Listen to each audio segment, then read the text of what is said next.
May 5th has publicly been announced as the start of the Overwatch League 2022 season. We know that's going to come with an early build of Overwatch 2 with the 5v5 format, new role passives, and realistically an entire redesign of most of the game. Many of the characters are getting reworked, and we know almost nothing about them, other than the few they've already shown us. There's some pretty direct clues from this that point to exactly the time window we should expect the beta, and in today's video I want to outline two paths. An optimistic one where Blizzard sticks the landing and this is amazing, revitalizing Overwatch, and the other one, maybe some pitfalls that I hope they avoid. Even without any leaks or anything else, I would say that it would be crazy for Blizzard to give the pro players less than a month of a beta of a brand new game before they play on May 5th. Which, before I even get into anything else, means that the start of the beta needs to at least be in early April. But I think there's evidence that we may get it even sooner than that. We'll lay down all the clues and what to expect with the beta after a quick message from today's video sponsor. Overwatch may have had a few hairy years, but on this channel things have been smooth because today's video is sponsored by none other than Manscaped. So many of you have messaged me personally saying that you love your Manscaped product, so if you're one of the few who haven't hopped on board already, you're going to want to check out the Performance Package 4.0. It has everything you need from head to toe, and the star of the show is the Lawnmower 4.0. The built-in skin-safe technology is magical. It's an interior guard that makes it difficult to hurt yourself while shaving your sensitive areas. The Lawnmower 4.0 is feature complete with an LED light, and it's waterproof, so it's super easy to use in the shower. Crop Preserver for body odor protection after you shower, and Crop Reviver for a freshness pick-me-up during the day. The Weed Whacker nose and ear hair trimmer is a must-have, easy to use with the patented skin-safe technology. You don't want to have those old grandpa hairs sticking out of your nose and ear. Clean yourself up. Be sure to sign up for the Peak Hygiene Plan and get your favorite Manscaped products replenished straight to your door, hassle-free. And for a limited time, you'll get 2 free gifts. The Shed Travel Bag and the Manscaped Anti-Chafing Boxer Briefs feel so good, I bet you're going to want to order a few more. Pick yourselves up the entire Performance Package 4.0. Take our link in the description to head on over to manscaped.com and use our promo code OVERWATCH to get 20% off your entire order, free international shipping, and 2 free gifts. Remember, with the Overwatch 1 beta, the way they rolled it out was a very close-knit closed beta, invite only, prioritizing people that Blizzard knows as well as players from other games that they're reaching out to. All the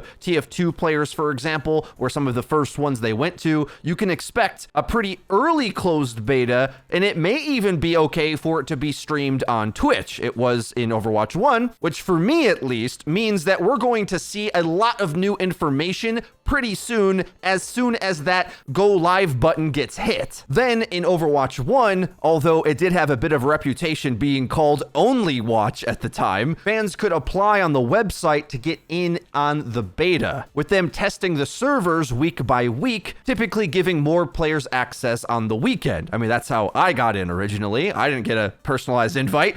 I had to wait in line like everybody else. This time I hope they'll drop us a line. But what that means for you is that there'll be a period where we get to see the new game and then a rollout to where more and more players can get it. It is also possible that if they copy what Valorant did, that beta access could be given away through drops. The drops feature is something they developed for YouTube, where they now exclusively stream. It would be a bit of a no-brainer to incentivize viewership with beta access, which is essentially a free game to try out, right? Blizzard's going to want to put as much marketing hype into this as possible, and that would be too smart of a move for even them to pass on, right? But there's even further evidence to help us narrow in on the date of the beta. Early in February, there was an update that did a lot of back-end work, nothing we could see in the public, but officially the client has the capabilities of playing the Overwatch 2 demo, or at least that's what has been pulled from the source code. It's also been leaked to Dexerto. This is just from a few days ago, saying that pro players will have access to the beta in 2 weeks' time, which would put it at mid-March. which regardless of that leak, I already think that would make the most sense given the amount of time and the scale and scope of things that are going to be changing. That would give time to slowly roll out hype and anticipation for that May 5th date. Because you have to think, with all the new things they're changing, stuff is going to be radically broken. Whether it's the new characters, the new design philosophy, they're trying to redesign the game over a new rule set. One of them being, for example, tank characters are the ones that are going to have the majority of the stuns in the game, as opposed to receiving them on their face in Overwatch 1. In Overwatch 2, most of them will be in their hands to dish out. That's a new rule set for the game, among many others, I'm sure, that they will yet to divulge, as well as the game being more of a shooter than it's ever been before. The damage on the supports had gone up in the previous 5v5 playtest we've seen, for example, and overall with just one less tank, the game looked and played a lot more like Call of Duty. What are ways that they're going to mitigate or sculpt that? We'll have to see in the coming weeks, but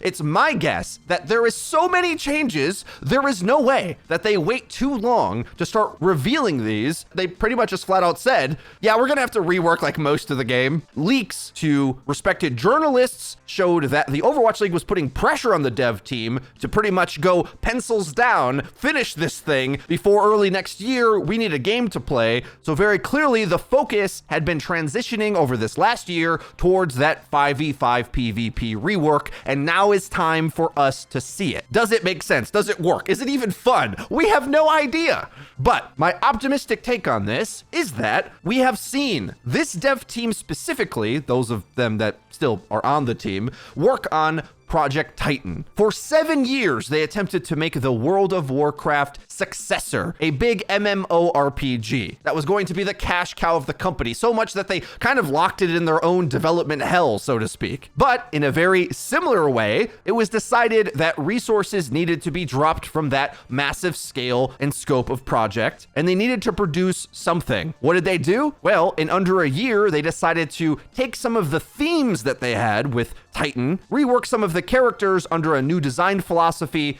of the optimistic future where you play as heroes, and voila, under a year, they made Overwatch 1.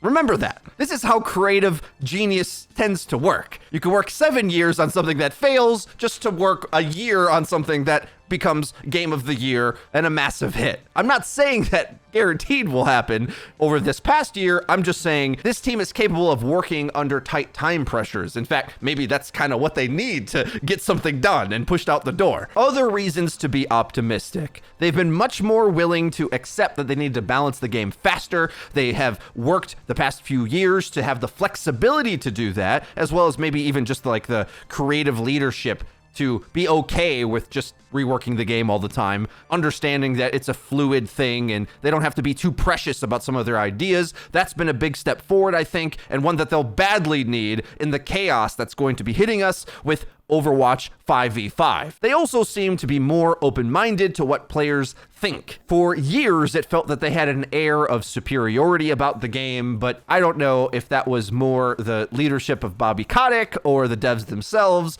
because as I've told you many times, anytime I get to speak to them privately, they are as real as you can imagine. But then they go on camera and they're expected to be a product, and it's really disgusting to see, to be honest. To see them have to be PR tokens to sell the game, it's just really gross, to be honest. The rest of the industry, whether it be Epic or Riot, sets a precedent that it's okay to allow your devs to be human and make mistakes and acknowledge them. Another good example is Respawn. Gamers' expectations today isn't the perfect polish that Blizzard was known for in my youth, because games just don't work that way anymore. They're living, breathing things, warts and all. And I think Blizzard has kind of realized that they have to pick up the pace and roll with the punches and not be too precious about their perfect vision, which I think is the nature of going into a beta version of a reworked PvP game. Now to develop a few more points on the pessimistic side of things,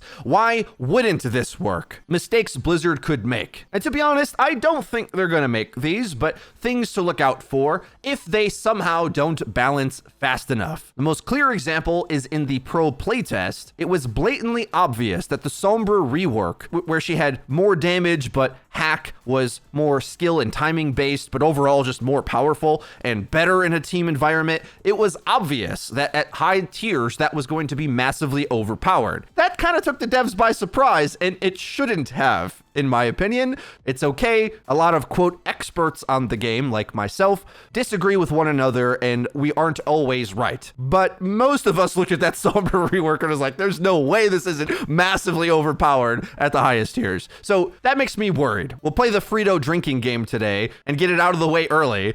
Without a ban system, Blizzard can definitely falter on the way this game looks early on, with things either being radically out of tune and no way to ban them in the competitive format, which is what Riot does. It just says, well, just draft the heroes. We're going to break the game all the time, but obviously just ban the thing that's out of whack and everything will pan out. Alas, I've made many videos about that. You can watch the draft video if you want a further explanation. On top of that, just from a casual viewer's perspective, you think that there's going to be a lot of players tuning back into the game or tuning into Overwatch for the first time. And what we have seen so far looks like Call of Duty. In fact, some of the players, pro players, quoted it as exactly that, which I don't think is what a dedicated hardcore Overwatch player wants to hear, that they're making Overwatch flow and play like COD. If we wanted to play COD, we'd be playing COD. We don't play COD, right? Something that I'm quite scared about is a lot of the over-the-top wackiness is what gave charm to the game, which is always a balancing point between the competitive community and the casual community, that try-hard sweaties tend to want to get the game in its most challenging and difficult competitive state, but I don't think they know what that looks like when they finally get it. It can make the game look dry and all about skill execution without the flair and majesty that made us fall in love with the game to begin with. There's a reason why the Overwatch Reddit is flooded with just goofy plays of the game, because that's what people love about the game. It doesn't matter how much I love the high-level competitive side of it and trying to strive to be the best player I can be. That's not what the community necessarily wants, unless, you know, they come out of the gate saying the beta is going to have a tournament mode or something. I mean, I would do a backflip if that was the case. I don't think so.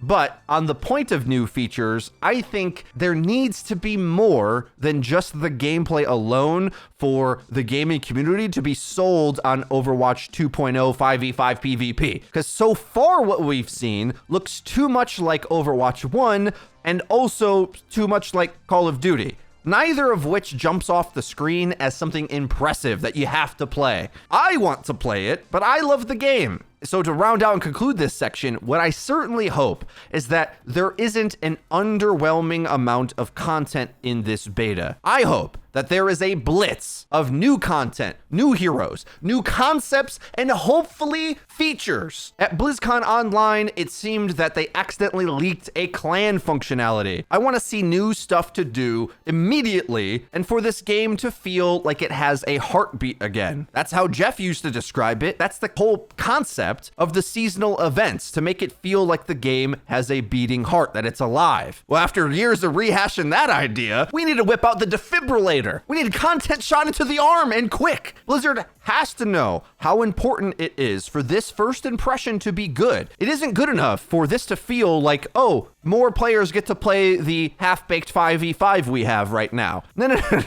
It cannot be that, right? Surely it isn't that. Surely they've been working nonstop this past year to give us something impressive to look at. That's what I choose to believe at this point. This is the moment for the new leadership of the dev team, Aaron Keller, to come out looking like he's got things under control. The troops are in line. The vision is set. The drought is over. We as the community need to feel like it's all hands on deck to usher in a new era of Overwatch. Overwatch 2.0, because that's how it's going to feel between the new graphics, the new game modes, but the entire new philosophy of the rules of how the game functions, more like a shooter, less stuns, one less tank, all of that. They have to hit the ground running, and most importantly, it better be fun, not nonsensical. I think they can do it.